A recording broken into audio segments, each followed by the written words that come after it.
This is Rob Tebbutt for Boxing Social. Delighted to be joined by... Why are you smiling? Nothing. Go ahead. You're in my room.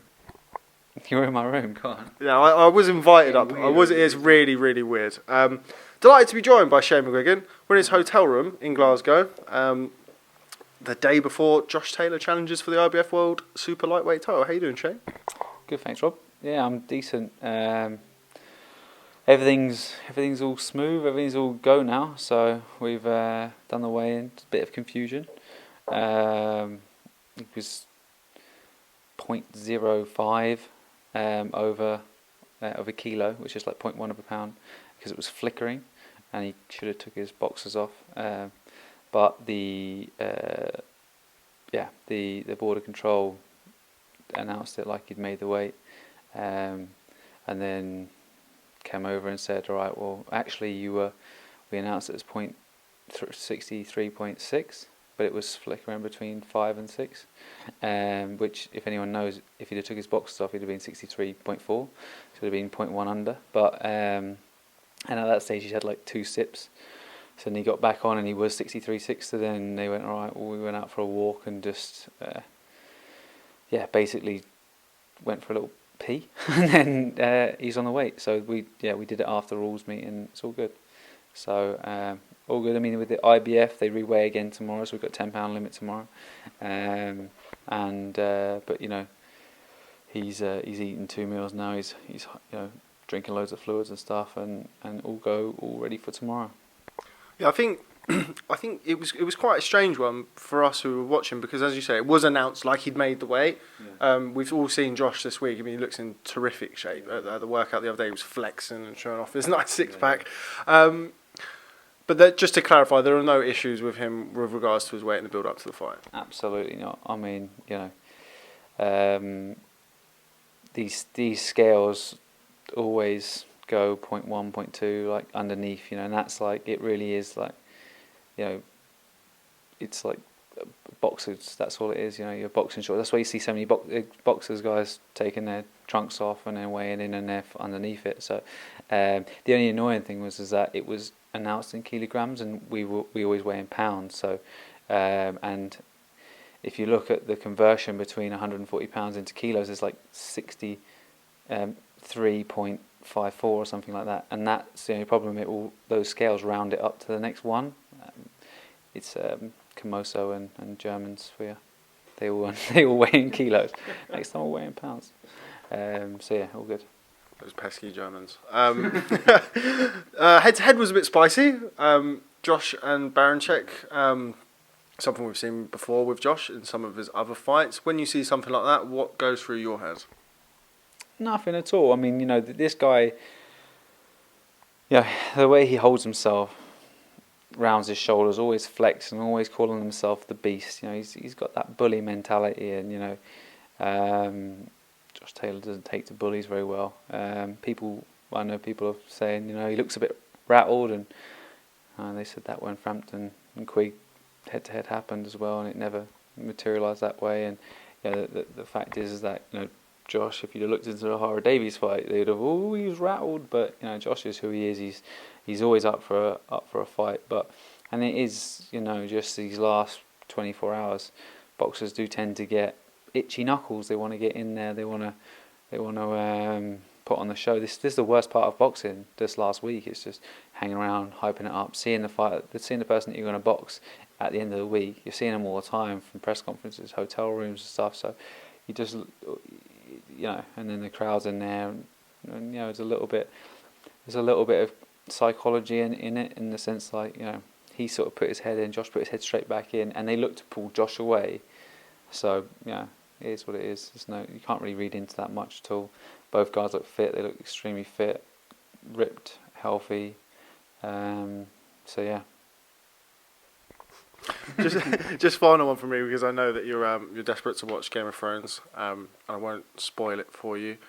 I've got a little bit of Game of Thrones to watch, but like the night before the fight, I always watch. I watched the whole way through camp anyway. I watched tape of Baranchyk or Ryan Martin, the previous one. The one before that was Postal. So I watched so much, it's just ingrained in my head. But the night before, I'll go through all the points, my notebook, see all the points, look at all the shots again, make sure I've just ticked all the boxes, and then tomorrow I don't watch the boxing, don't watch it at all, just chill out and just make sure that he's relaxed and he's not burning up energy, and then we go to the venue.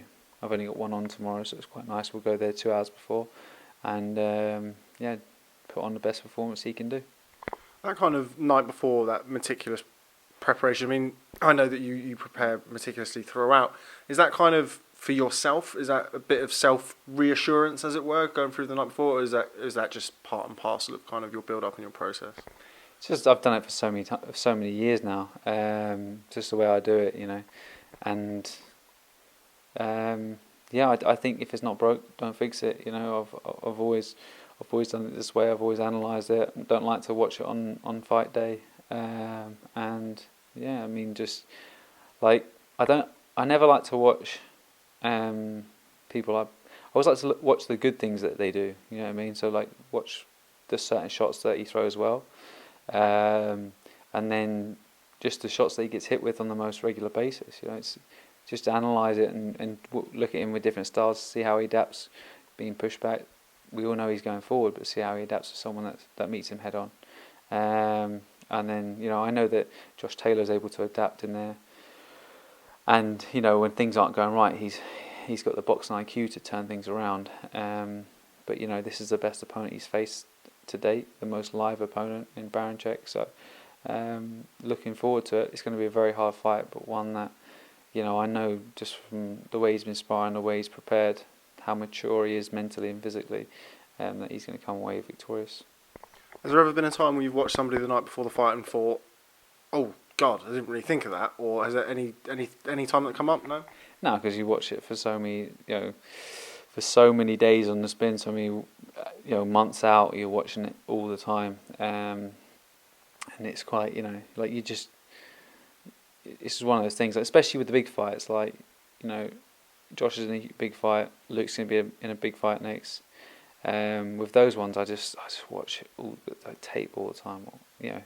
Every couple of minutes, I'll just stick it on, and just keep watching it, and then you just ingrain that style and into the head, and you're always looking at what are the best defensive moves to work against these guys. What are the best shots to hit them with, and it's up to the fighter to be able to implement them, and and keep their head level whenever they get hit with a good shot or whatever, that they don't let it all go out the window, see red and go head to head with people. Okay, well, just finally before I let you go and either watch Game of Thrones or go and do your last minute study, you watch both, and then I'll fall asleep to Game of Thrones. It's quite early, it's like 9. It is fairly early, certainly for fight week. Before I go, can I push you for a prediction? How's the fight going to go tomorrow night? I never like to do predictions. Go on. I can see us winning, and I can see Josh,